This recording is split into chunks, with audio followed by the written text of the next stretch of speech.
কক্সবাজার জেলার পেকুয়া উপজেলার মক্কাটা পেকুয়া আহলে বাইতে রাসূল স্বতন্ত্র ইবতেদায়ী মাদ্রাসার অভিভাবক সমাবেশ ও দোয়া অনুষ্ঠান বৃহস্পতিবার সকাল 10টার সময় মাদ্রাসার হলরুমে গাউসিয়া কমিটি বাংলাদেশ পেকুয়া উপজেলার সভাপতি মাওলানা হেলাল উদ্দিন এম নমনের সভাপতিত্বে এবং অত্র মাদ্রাসার শিক্ষক মাওলানা মহিবুল্লাহ সঞ্চালনায় অনুষ্ঠিত হয়। উক্ত প্রোগ্রামে প্রধান অতিথি হিসেবে উপস্থিত ছিলেন পেকুয়া শিক্ষা ফাউন্ডেশনের চেয়ারম্যান মাওলানা হাসান রাব্বানী। বিশেষ অতিথি হিসেবে গুরুত্বপূর্ণ বক্তব্য প্রদান করেন পল্লী সঞ্চয় ব্যাংক পেকুয়া শাখার অফিসার মোহাম্মদ আলী আজম, লস্কর শাহ রাহমাতুল্লাহ জামে মসজিদের খতিব মাওলানা জামাল হোসেন সাঈদ আনসারি, মাদ্রাসা প্রতিষ্ঠাতা FM জাকের হোসাইন, শাহজাদা নুরুজ্জামান নুরি সহ অভিভাবকবৃন্দ ও শিক্ষার্থীরা উপস্থিত ছিলেন। 4 বছর পূর্বে এই প্রতিষ্ঠানের গোড়াপত্তন শুরু হয়েছে। এই প্রতিষ্ঠানটা শুরু হয়েছিল 10 থেকে 12 জন শিক্ষার্থী নিয়ে। আপনাদের ঐকান্তিক প্রচেষ্টায়, এলাকাবাসীর ঐকান্তিক প্রচেষ্টায়, অভিভাবকদের সহযোগিতায় আজকে এই প্রতিষ্ঠানটা একটা অবস্থানে চলে এসেছে। এই অবস্থানটা যদি ধরে রাখতে চান, আমরা কিছুক্ষণ আগে আমাদের অতিথি মহোদয়, মাননীয় সভাপতি, আমাদের অতিথ সাহেব এবং অন্যান্য অতিথিবৃন্দ, শিক্ষকদের সম্মুখে এবং আপনাদের সম্মুখে আপনাদের ছেলেরা মেয়েরা যেভাবে নাতে মুস্তাফা সাল্লাল্লাহু আলাইহি ওয়াসাল্লাম পরিবেশন করেছেন, আমাদের অন্তর জুড়ে গেছে। আমরা খুব ভালো লেগেছে, শান্ত হয়েছে অন্তর, কারণ এইরকম সন্তানই আমরা চাই।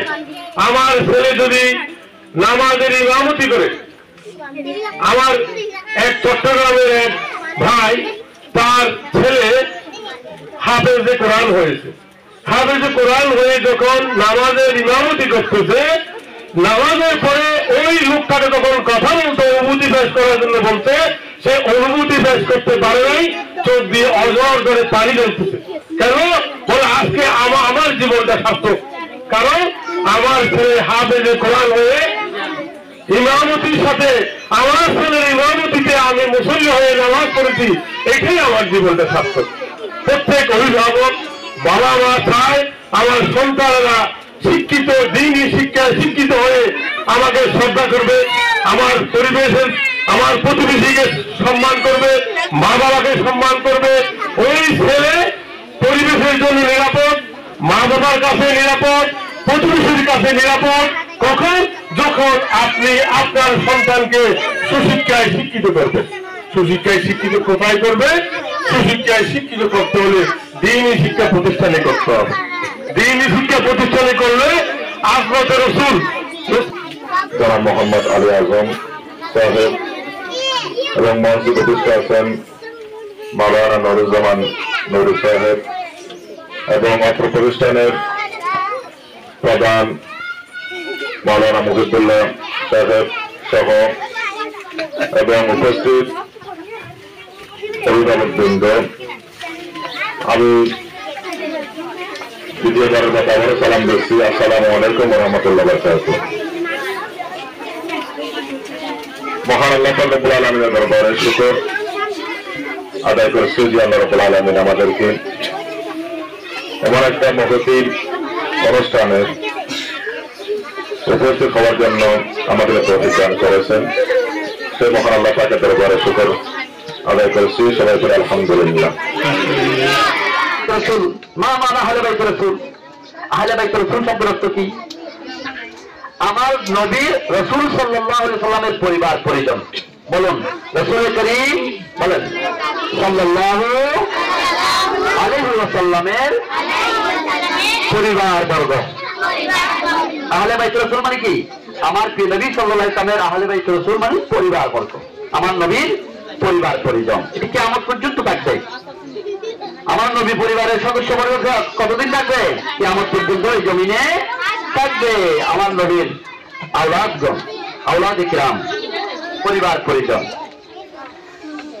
তো এদের ভালোবাসা আমাদের দরকার আছে কিনা? আমাদের দরকার আছে। আমাদের জাকের ভাইয়ের সেই ভালোবাসার প্রিয় জিনিসগুলোর মধ্যে সবচেয়ে বেশি ভালোবাসা কার প্রতি? যেমন আমার নবী হাদিসে ভাগে বলেছেন, লা ইউমিনু আহাদুকুম হাত্তা আকুনা আহাব্বা ইলাইহি মিন ওয়ালিদিহি ওয়া ওয়ালাদিহি ওয়ান নাসি আজমাইন। আমার প্রিয় নবী সাল্লাল্লাহু আলাইহি ওয়াসাল্লাম হাদিসে পাকে ইরশাদ করেন, তোমরা ততক্ষণ পর্যন্ত পূর্ণ ইমানদার হবে না যতক্ষণ তোমাদের অন্তরে আমি নবীর প্রেম দুনিয়ার সবকিছু চেয়ে, তোমাদের ছেলে মেয়ে মা বাবা অন্যান্য সকল মানুষের চেয়ে যতক্ষণ আমি নবীর প্রেম তোমাদের অন্তরে বেশি হবে না, ততক্ষণ পর্যন্ত তোমরা পূর্ণ মুমিন হতে পারবে না। দ্বীনি প্রতিষ্ঠান হাল ইয়াস্তাবিল লাযীনা ইয়ালামুনা ওয়াল লাযীনা লা ইয়ালামুন। ইউসুফ আলাইহিস সালামের বিষয়ে আল্লামা জালালউদ্দিন রুমি মাজনুবী শরীফে বলেছেন,